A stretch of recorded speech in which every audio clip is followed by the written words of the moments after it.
It is exactly 7:15 o'clock here on Morning Live, and a warm welcome back. Now, universities across South Africa will open soon, but they are warning students they will not accept walk-in applications. However, EFF leader Julius Malema says poor, deserving students should avail themselves at the university.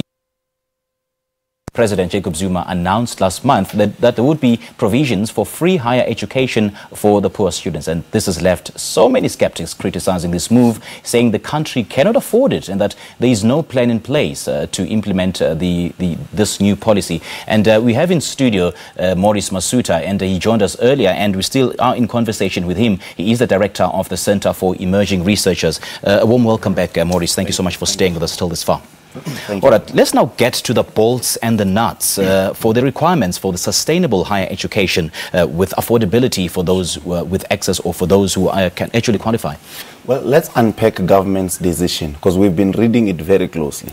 Government did the following. Number one, in response to the gross underfunding of the higher education sector in South Africa, government has increased the subsidy from 0.68% of the GDP to 1% of the GDP. That ensures that higher education is made accessible whilst maintaining the quality of teaching and learning and not compromising universities' ability to deliver a quality product. But also, it means that for any child who comes from households earning between 0 and 600,000 rand, which is 95% of our families in this country, no fee increment for you, right?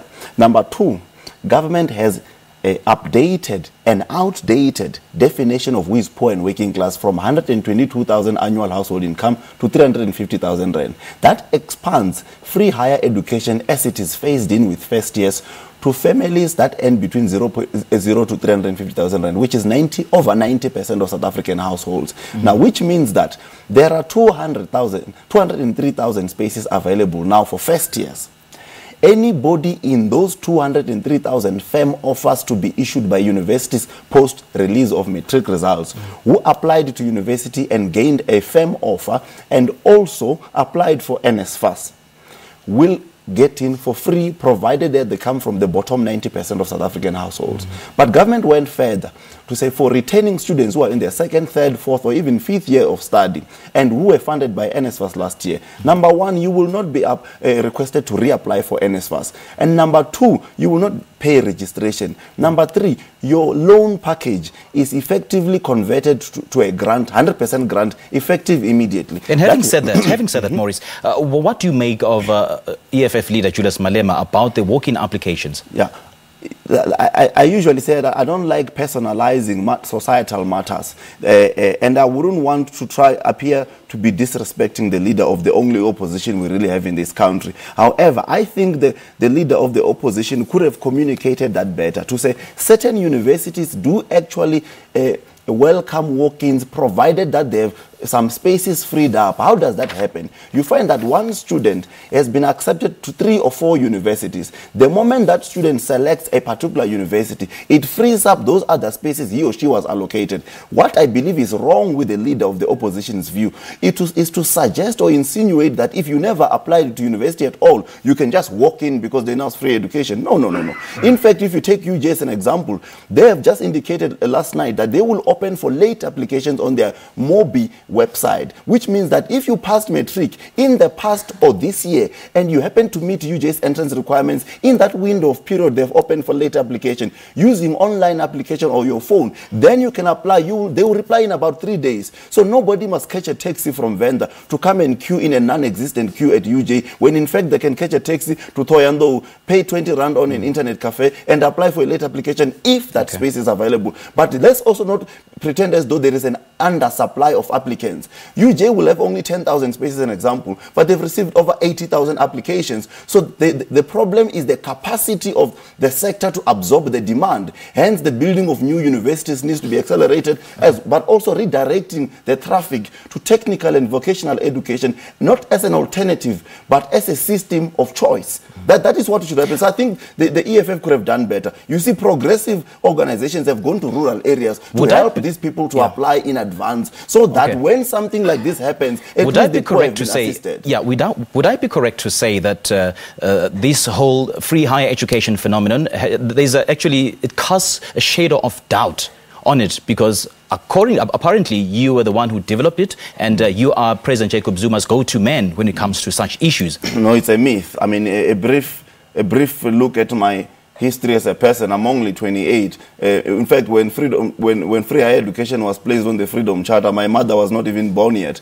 I came to Johannesburg 2007, enrolled at VETS for a BA Law, became SRC president, did an honors on structural deficiencies of NSFAS, which was my first strike at the policy making in higher education, went to do a master's at UJ in local economic development, which had some form of skills development perspective to it, went to do a PhD in higher education management. So you were not part of the team that developed it? No, I'm just guiding you now to see how would a person like me end up in a discussion about higher education policy making. My research center in the UK is training deans and heads of school here in South Africa in a doctor of business administration in higher education management. So if you look at me, you had nothing to do with it. I'm just a body of opinion that you had nothing to do with it. That's what I'm about. I'm helping you to understand that I and many other researchers presented to the Fees Commission, later presented to the IMC, and our views, most of them were not taken up. One of the views which we presented and were not taken up was that all of NSFAS debt must be erased and wiped out immediately because there's only a repayment rate of 4.7%, and it imposes an unnecessarily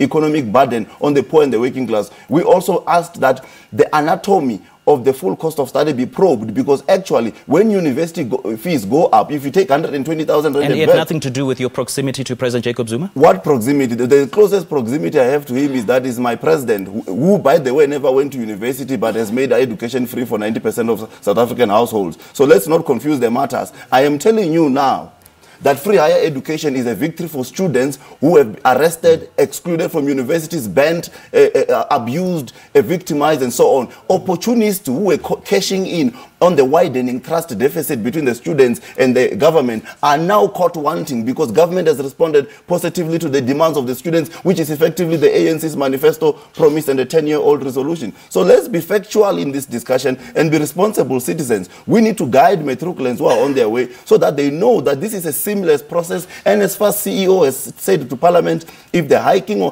if this is now being provided for people under 350,000 rand, I'll be able to manage it. So why are we rhetoricing around things that do not matter when in fact this is the most historic thing? All workers have just received the biggest salary increment since 1994. We should be celebrating. We are a nation of hypocrites, and this needs to be put to an abrupt end immediately. All right. Morris, thank you again for joining us this morning. Thank you very much. Mukovhe Morris Masutha, who is the director for the Center for Emerging Researchers, talking to us about why he thinks free higher education is feasible and will benefit about 90% of students in the country. Your sport is up next.